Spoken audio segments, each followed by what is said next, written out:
More than 5,000 years ago, on the banks of the Nile, a man rose who would forever change the course of human history. His name was Narmer, and he is remembered as the first Pharaoh of Egypt. At a time when the land was divided into two rival kingdoms, Upper Egypt in the south and Lower Egypt in the north, Narmer accomplished what no man before him had done. He united the two lands into one mighty civilization.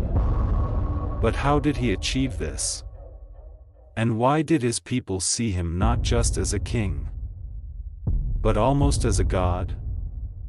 Before Narmer, Egypt was not one kingdom but two. The fertile delta in the north formed Lower Egypt, while the narrow river valley of the south formed Upper Egypt. These lands often clashed for resources, power, and control of the Nile. The rivalry shaped their cultures and symbols. Upper Egypt wore the tall white crown, while Lower Egypt bore the flat red crown. Narmer's genius was not only in conquest, but in recognizing that the future of both lands depended on unity. The most famous artifact of Narmer's reign is the Narmer Palette, carved in stone over 5,000 years ago. On one side, Narmer is depicted striking down an enemy, wearing the white crown of Upper Egypt.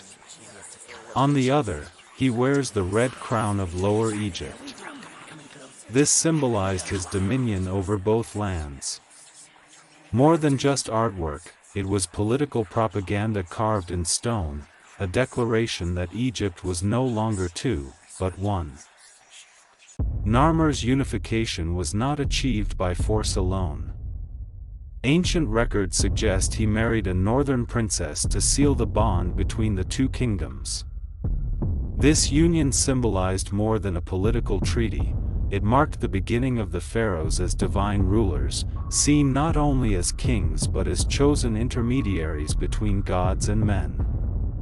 Egyptians believed that Narmer was favored by Horus, the falcon god, protector of kingship. The role of pharaoh was unlike any kingship in the world. Narmer was not just a ruler, he embodied divine order, Ma'at, the balance of life and justice. Egyptians saw him as the living Horus, and when he died, he would become Osiris, lord of the afterlife. This fusion of politics and religion gave Egypt's kings a sacred authority that endured for over 3,000 years. But Narmer was the first to claim such a role, setting a standard that shaped all pharaohs after him. The unification also transformed Egypt's society.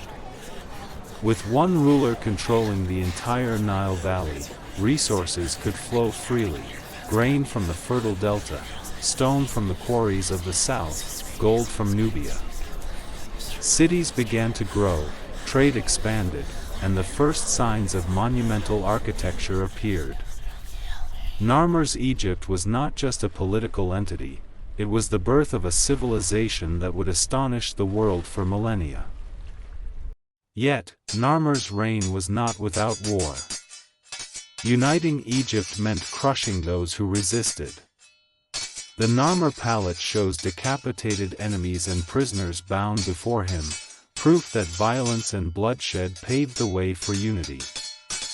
His campaigns extended beyond Egypt, possibly into Canaan and Nubia, showing that the first pharaoh already dreamed of empire. But his vision of unity overshadowed his brutality, for his people celebrated him as a founder, not a tyrant.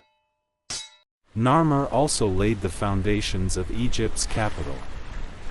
Many historians believe he established Memphis, strategically located at the border of Upper and Lower Egypt. From here, pharaohs could control both lands and oversee trade routes. Memphis would later become one of the most powerful cities of the ancient world, home to great temples and the seat of dynastic power for centuries. Legends say Narmer reigned for decades, ruling with both strength and vision.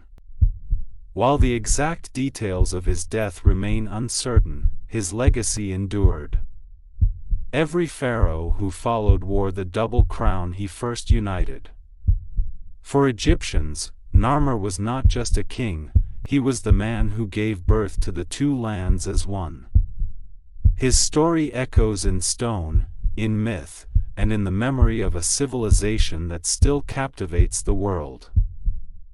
And so, the age of pharaohs began with Narmer, the man who transformed Egypt from rival lands into a united kingdom. His victory, his marriage, and his vision shaped the path of the world's longest-lasting civilization. But this was only the beginning. After Narmer came dynasties, pyramids, gods, and wars that would define history itself. In the next episode, we will step deeper into the rise of Egypt's Old Kingdom, where pharaohs began building monuments that defied time itself. Subscribe for more ancient Egyptian stories.